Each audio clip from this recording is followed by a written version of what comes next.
Assalamualaikum warahmatullahi wabarakatuh. Selamat pagi, salam sejahtera, shalom, Om Swastiastu, salam kebajikan, namo buddhaya. Yang terhormat Pak Ibnu Ramadan selaku Guru Mapel PPKN kami, pada hari ini kami akan membahas, mungkin berdiskusi tentang beberapa hal yang telah Bapak tujukan kepada kami.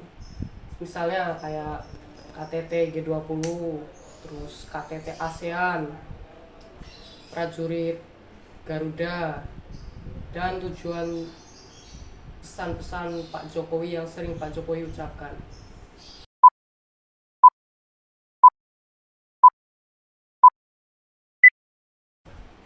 Keren banget Rel, kamu tadi Rel gitunya pembukaannya. Iya dong, aku kan ngelakuin apa yang disuruh sama Pak Ibnu kan terkait dengan salam pembukaan. Udah mirip kayak Pak Jokowi beneran. Iya dong, aku nih bangga sama Pak Jokowi. Kenapa tuh Pak Jokowi bangga? Karena Pak Jokowi diam-diam tuh berhasil membawa Indonesia ke negara urutan ke-16 dunia loh. Terus kalau ke-16 kenapa emang? Jadi kau tahu gak sih belakangan ini Indonesia itu ikut event G20 di New Delhi. Delhi Oh ya. iya, aku tahu, pernah baca aku di berita mana gitu. Iya. Itu tuh mereka ke New Delhi buat bahas beberapa hal kan. Hmm. G20 tuh yang perbincangan apa ya, kayak Kumpulan negara-negara untuk melakukan ya, suatu diskusi pembahasan gitu ya, pembahasan global 20 negara kan. Ya, Ya, tujuannya ada banyak kan. harusnya sih banyak ya, karena kan negara juga banyak kan, jadi harusnya yang mau didiskusin juga banyak. Tapi kalau nggak salah nih ya, pembahasnya tuh ada kesehatan global, terus itu digital ekonomi, sama satunya lagi tuh transisi energi. Hmm. Apa aja tuh? Maksudnya gimana itu? Kalau yang itu, yang kesehatan itu misalnya banyak kayak COVID dan kesehatan lainnya, imunisasi, itu kan mereka harus sinkron kan biar lebih berkembang maju. Sinkronnya gimana tuh menurut kamu? Sinkron itu mereka bersama-sama maju, bersama-sama beradaptasi dengan penyakit-penyakit, misalnya kayak COVID-19. COVID-19 beberapa tahun yang lalu itu kan merupakan pandemi yang luar biasa mengerikan kan. Bahkan sampai seluruh dunia harus di lockdown kan karena ada COVID Iya. itu kan. Kalau nggak ada kerjasama, mereka akan naik turun, satunya naik sudah beradaptasi, satunya masih Di bawah. terjebak. Jadi nanti bisa naik turun jadi nggak bakal usah ya. Iya. Nah, yang kedua tuh itu tadi digital ekonomi. Tahu digital ekonomi? Nggak tahu apa itu? Itu digital ekonomi itu yang paling penting sini tuh terkait dengan AI. AI. Oh, kayak yang bisa ngubah gambar itu ya sama suara itu ya? Iya, AI itu namanya artificial intelligence. Itu tuh kayak suatu sistem yang bisa berpikir dan berkembang sendiri. Nah, ini kan berbahaya banget kan? Iya Coba sih. lihat dari itu tadi. Ya, Kamu tadi kayak bilang, ada itu ya, kayak ada gambar orang, tapi suaranya kayak Pak Jokowi atau misalkan kayak Barack Obama itu kan. ya misalnya kayak itu tadi bisa mengenerate foto sesuai dengan keinginan kita. Misalnya kamu tulis Farel sedang BAB, nah itu ada nanti keluar. Itu kan sangat mengerikan kan kalau nggak ada regulasi dan pembatasan. Ya gitu. Bisa disalahgunakan gitu ya. Agak bahaya kalau dalam ekonomi. Terus ada apa lagi tuh? Satu lagi itu nganu, aku tadi bilang apa? Ayo dengerin gak? Gak tahu aku lupa apa ya? Apa yo? Apa Rel?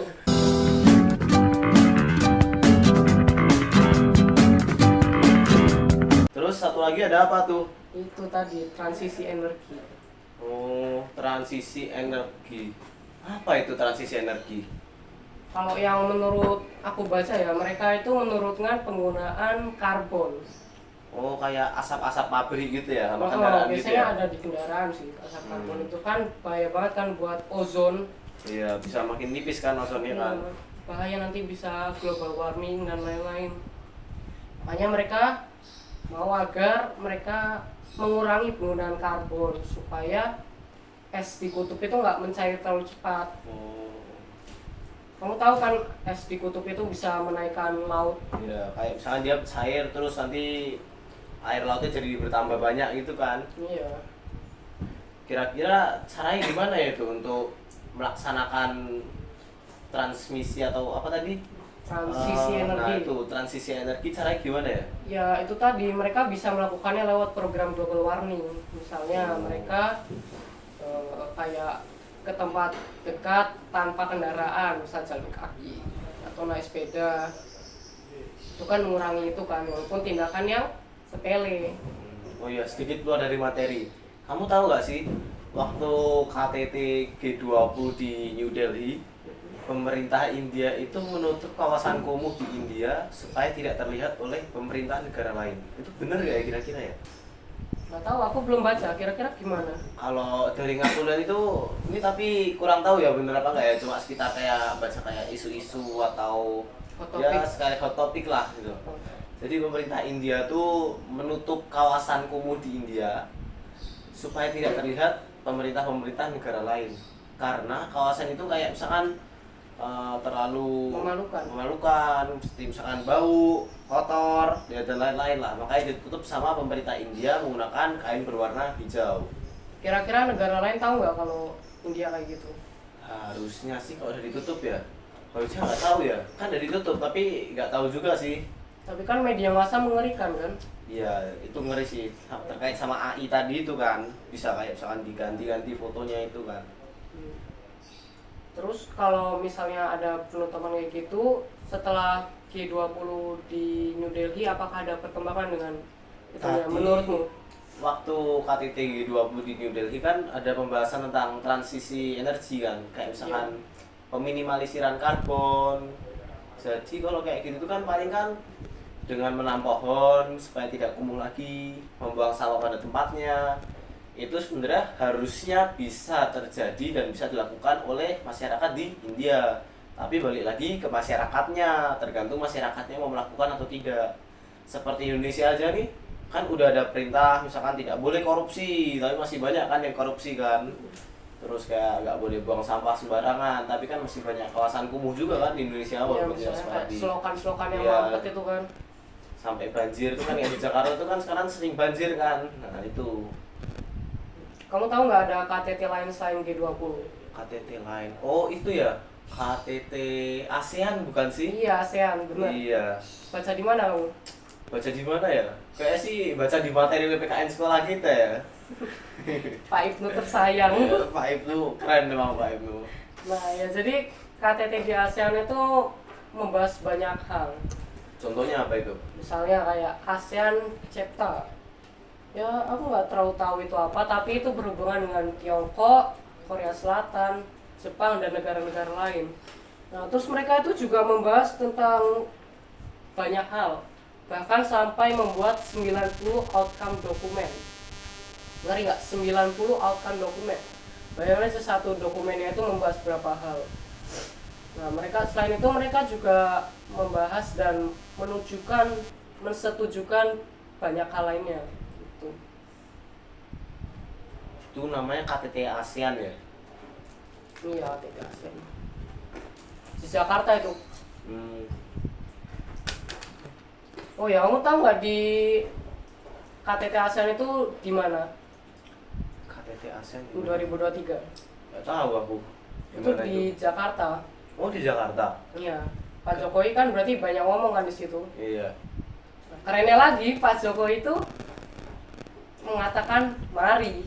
Oh, makanya tadi aku mikir-mikir isi sama sambutan Pak Jokowi di KTT G20 New Delhi sama di ASEAN ada kayak mirip-mirip gitu ya sih? Iya, Pak Jokowi itu menerapkan Pancasila, namun agak tersurat. Berarti kayak menyampaikan Pancasila tapi nggak secara langsung gitu ya? Iya, misalnya kayak mari kita bahu-membahu, mari saling tolong-menolong, mari membuat dunia ini lebih sejahtera dan damai. Oh, berarti itu kayak misalkan sila kedua sama ketiga ya, saling membantu dan tolong menolong kan? Ya, sebenarnya Pak Jokowi itu keren banget sih. Iya. Tapi sadar gak sih Pak Jokowi itu kayak diem-diem ingin menyampaikan Pancasila Indonesia ke negara lain tanpa memberitahukan Pancasila itu secara langsung. Ya, sebenarnya Pancasila itu merupakan prinsip yang bagus banget sih. Iya. Tapi kan nggak setiap orang, nggak setiap presiden bisa menerapkannya. Kayak Indonesia sendiri kan udah ada Pancasila, tapi kan beginilah kenyataannya. Banyak yang keluar dari mobil. Ya. Keren keren keren. Makan apa sih, Rel? Ini loh. Apa ini? Ini terus Garuda. Oh, itu yang dipanggang bukan digoreng ya? Iya, dipanggang digoreng. Ini gambar apa ya? Raja Ini- Wali. Bukan, itu gambar burung Garuda tuh, burung Garuda. Oh, ya, aku jadi inget ini kalau nggak salah ada namanya kayak prajurit atau pasukan Raja Wali ya. Kok Raja Wali sih? Bukan Raja Garuda. Wali, Garuda. Jadi di Indonesia itu ada namanya pasukan Garuda. Jadi pasukan Garuda itu dibuat untuk melakukan misi perdamaian dan menjaga keamanan di dunia kita. Nggak percaya aku kalau nggak ada fakta. Jadi di tahun 2020 Yo. pasukan Garuda itu pergi ke mana ya tadi ya? Kongo. Kongo bukan? Kongo. Oh iya, 2020 pasukan Garuda itu pergi ke Kongo untuk melaksanakan misi perdamaian. Kira-kira ada apa di Kongo sampai kita harus jauh-jauh ke sana? Apa ya, kayak terorisme gitu.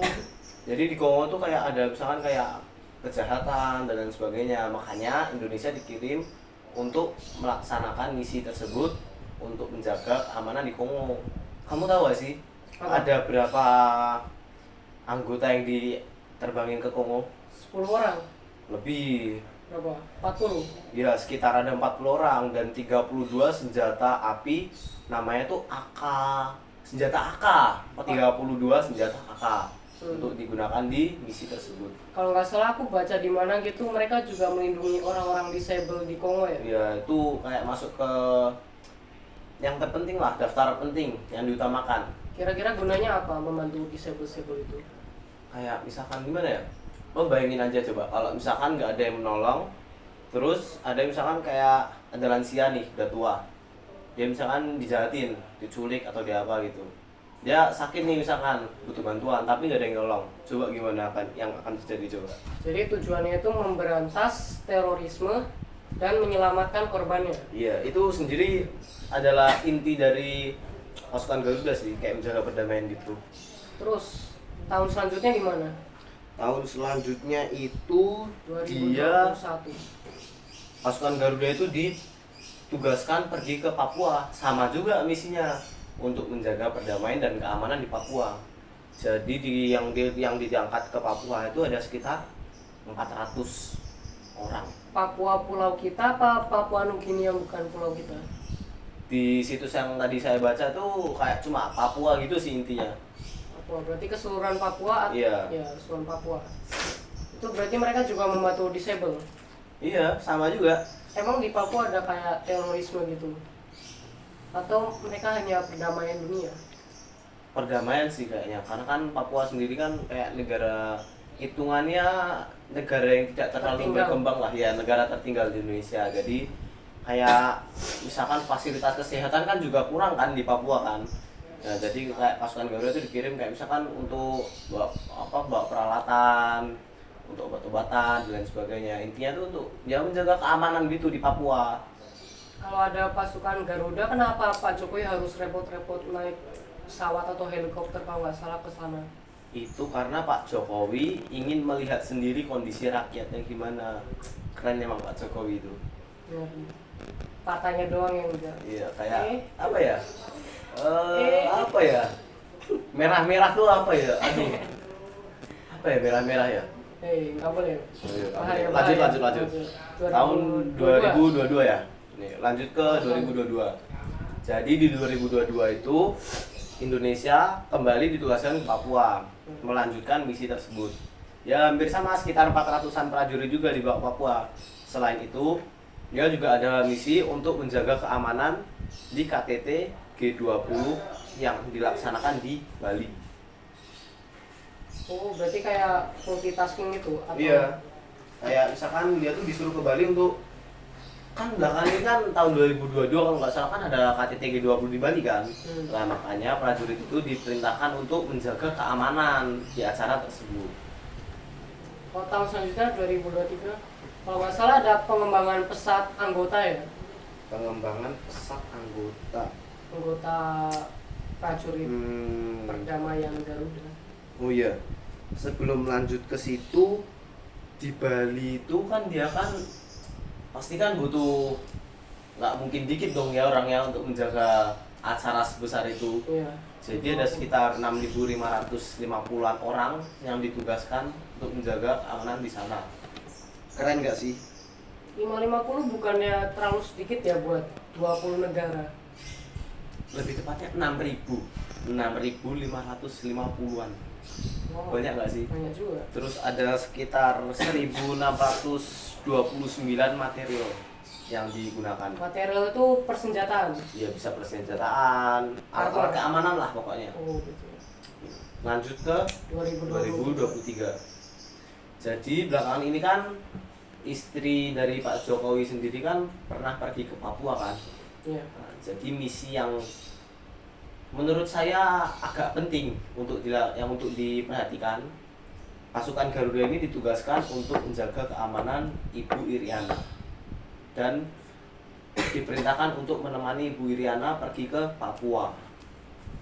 Jumlah prajuritnya gimana? Jumlah prajuritnya itu ada sekitar 2000. nggak nyampe sih ya. Berapa ya? Pokoknya nggak banyak, nggak sedikit sih. Selain itu tuh ada kayak misalkan disuruh menjaga keamanan di Lebanon sama Kongo lagi. Keren nggak sih? Jadi dia tuh kayak melintasi negara gitu untuk menjaga perdamaian. Itu tuh ada sekitar berapa ya? 2000-an kalau nggak salah ya. 1000 itu disuruh ke Lebanon, 1000 lagi disuruh ke Kongo. Berarti perkembangan yang sangat pesat ya buat Iya. prajuritnya. Keren kan pasukan di Indonesia itu? Covid aja bisa sampai berapa tadi? 400 ya? Iya. 400 prajurit. Apalagi sekarang yang udah mulai new normal ya kan?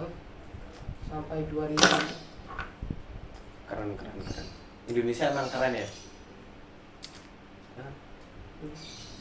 Kayaknya sekian dari podcast kami hari ini. Terima kasih telah menyaksikan Bapak yang murah hati dan penyayang. Juga terima kasih kepada teman-teman yang sudah melihat kami dari awal hingga akhir. Ya, jangan lupa like, klik subscribe, tombol lonceng, Komen, share, dan share. terus jangan lupa nge-stalk itunya juga, YouTube-nya. Ya. Terima kasih. Wassalamualaikum warahmatullahi wabarakatuh. Selamat pagi, salam sejahtera. Shalom, Om Swastiwastu, salam kebajikan, Dan namo namo buddhaya. buddhaya.